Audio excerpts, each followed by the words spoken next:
डोळ्याचे कॅन्सर सगळ्या वयांमध्ये दिसतात, पण सगळ्यात कॉमन जो चाइल्डहुड कॅन्सर असतो ते रेटिनोब्लास्टोमा असं त्याला म्हणतात.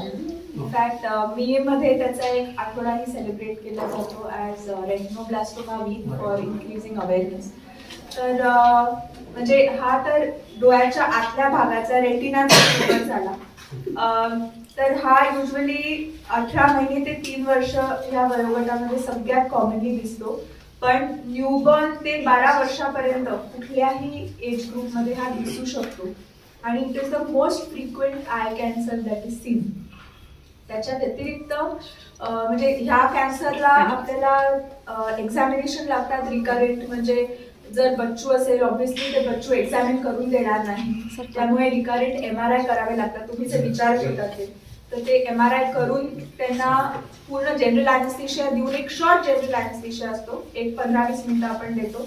दोन्ही डोळे व्यवस्थित कोपरा एक्झामिन करतो डायलेट करून आणि त्या आमच्या ग्रुपिंगनुसार मग त्यांना काय ट्रीटमेंट द्यायची, किमोथेरपी द्यायचं, डोळा काढून टाकायचा का रेडिएशन द्यायचं हे ठरतं. आणि ते सायकल्स युजली 6-12 ह्या अशा असतात. आणि जर if caught at the right time डोळा पण वाचू शकतो आणि कधी कधी जर पेरिफेरीला असले तर नजरही वाचू शकतो. सो हा असा एक ट्यूमर आहे जो खूप इग्नोर्ड ट्यूमर आहे. मी म्हणजे विदर्भात जे पाहिलेलं आहे आतापर्यंत त्याप्रमाणे, पण very common tumour in childhood. दुसरे जे कॅन्सर्स असतात they are more commonly seen in adulthood, over 40, over 50. आयलिड cancers म्हणा, जे स्किन एक्सपोजर, आपण जसं स्किन बाकीच्या ठिकाणी बघू शकतो बिकॉज ऑफ सन एक्सपोजर, तसं बेसल सेल कार्सिनोमा असतात किंवा स्क्वॅमस सेल कार्सिनोमा असतात. तर ते सगळे आयलिडवर दिसतात आपल्याला, जे आयलिडचे असे मास बनून येतात. So that again depends patient कुठल्या स्टेजला प्रेझेंट करतोय. एकदम छोटा मास घेऊन आला, पेशंटला फार इन्फॉर्मेशन नसेल तर we can go ahead, biopsy घेऊ शकतो आणि मग ट्रीटमेंट प्लॅन करू शकतो. मेनी टाइम्स आपण बघतो की पेशंट काहीतरी आहे म्हणून छोटी ट्रीटमेंट घेत राहतो, एखाद दुसऱ्या डॉक्टरांकडनं काहीतरी ड्रॉप घेतले किंवा डायरेक्ट फार्मसीमधनं ड्रॉप घेतले आणि by the time they reach अस खूप ॲडव्हान्स स्टेजमध्ये असतं.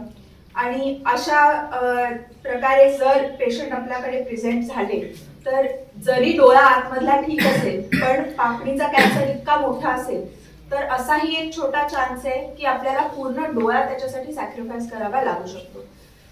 आणि बाकी राहिले तर ऑर्बिटचेही कॅन्सर्स असतात, म्हणजे डोळ्याच्या आतल्या भागातले, जे कधी कधी ब्रेन आणि ऑर्बिट हे खूप जवळच्या गोष्टी आहेत. मॅडमने जसं सांगितलं तसं सगळ्या नर्व ज्या आपल्या डोळ्याकडे येतात त्या सगळ्या ब्रेनकडनं येतात. त्यामुळे कुठल्याही आजारांमध्ये MRI किंवा CT स्कॅन हे अनिवार्य असतात. ते तुम्ही विचारलं की डोळ्याचा एवढासा लखवा झाला तरी MRI का काढला, तर हे खूप महत्वाचं आहे. कारण सगळ्या ज्या डोळ्याच्या नसा येतात त्या ब्रेनमधनं येतात. त्यामुळे आपल्याला ब्रेन आणि डोळ्याची स्थिती कुठल्या पोझिशनमध्ये आहे हे करणं खूप गरजेचं असतं. सो त्याच्यात आपण वेगवेगळे स्कॅन करून डायग्नोसिस एस्टॅब्लिश करून मग आपण पुढची काय ट्रीटमेंट ठरवायचे हे ठरवतो. मे बी रेडिएशन करू शकतो किंवा एक छोटी बायोप्सी घेऊन, कधी कधी तुम्ही ऐकलं असेल तर ब्लड कॅन्सर, लिम्फोमा वगैरे ऐकले असतील मोर कॉमनली, तर तसे पण निघू शकतात. डोळ्याच्या प्रत्येक अवयवापासून कॅन्सर होऊ शकतो. मसल्स पासून कॅन्सर होऊ शकतो. इथे जी ग्लँड असते, लॅक्रिमल ग्लँड, जी अश्रूची ग्लँड असते, त्याच्यापासून कॅन्सर. सो प्रत्येक अवयवापासून कॅन्सर होऊ शकतो. जिथे जिथे रक्तप्रवाह आहे तिथे जास्त प्रवाह. कुठल्या कॅन्सर आहे त्याप्रमाणे आपण ट्रीटमेंट वेगळी देऊ शकतो. आता जर ब्लड कॅन्सर सारखी गोष्ट निघाली तर त्याच्या डोळा काढायची किंवा याची गरज नसते. आपण डायरेक्ट किमोथेरपी देऊन किंवा रेडिएशन देऊन तो कमी करू शकतो.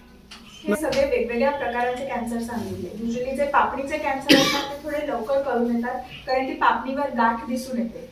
किंवा ऑर्बिटचे जे कॅन्सर असतात, डोळ्याच्या मागच्या भागात जर कॅन्सर आले आणि ते मास मोठं होत राहिलं तर मग ते डोळ्याला पुढे ढकलतं. ठीक आहे, तर एक डोळा मोठा दिसतोय, एक डोळा लहान दिसतोय, ठीक आहे, किंवा डोळ्यावर इन जनरल सूज आहे असं काही कळू शकतं. पण कधी कधी काय होतं, डोळ्याच्या आतमधल्या भागात जर कॅन्सर असेल तर पेशंटच्या कंप्लेंट्स अशा असतात की मला दिसत नाही आणि न दिसण्याची इतकी कारणं आहेत. त्यामुळे आपल्याला कोपरा डोळ्याच्या आतल्या भागातला बघावा लागतो. आणि हेच जर लहान मुलामध्ये असेल तर हे अजूनच अवघड असतं, कारण लहान मूल ते सांगू पण नाही शकत. ओके, सो ह्याला एक ल्युकोकोरिया किंवा व्हाईट रिफ्लेक्स असं म्हणतात.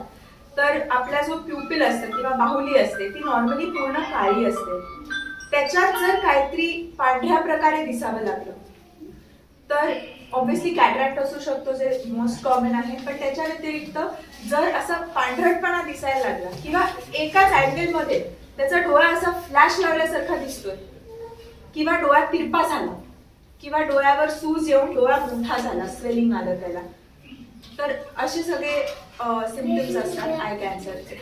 आणि इतका कॉमन आहे की असे कुठलाही पेशंट आले तर सगळ्यात पहिले हे रूल आउट करणं खूप गरजेचं. कुठलाही कॅन्सर आपल्या एका ठिकाणी राहत नाही, पूर्ण शरीरामध्ये तो पसरतो, कारण तो फास्ट ग्रोईंग असतो as compared to rest of the body. त्यामुळे तो रक्त पुरवठा मागून घेतो बॉडीकडून, आणि रक्त पुरवठा एकदा पोचला की बाकी तिकडनं त्याला बाहेर निघायला पण वाव वाढतो. त्यामुळे तो पूर्ण शरीरामध्ये कुठेही पसरू शकतो. जर आपण अर्ली स्टेजमध्ये पकडला तर तो इनफॅक्ट डोळ्याच्या आतमधल्या भागातच आपण कॅच करू शकतो. जर त्याची थोडी पुढची स्टेज झाली तर डोळ्याच्या बाहेर तो पसरून पण डोळ्याच्या अवतीभोवती असू शकतो. आणि तीही स्टेज जर सपोज मिस झाली तर मग रक्तवाहिन्यांमधनं तो हाडांमध्ये दिसू शकतो, हातापायाच्या, पाठीच्या, ब्रेनमध्ये दिसू शकतो, असे सगळे स्प्रेड होऊ शकतो. मी डॉक्टर रिचा धारक वाघ, मी इथे ऑफ्थॅल्मिक प्लास्टिक सर्जन म्हणून गेले 3 वर्षापासून व्हिजिटिंग कन्सल्टंट आहे.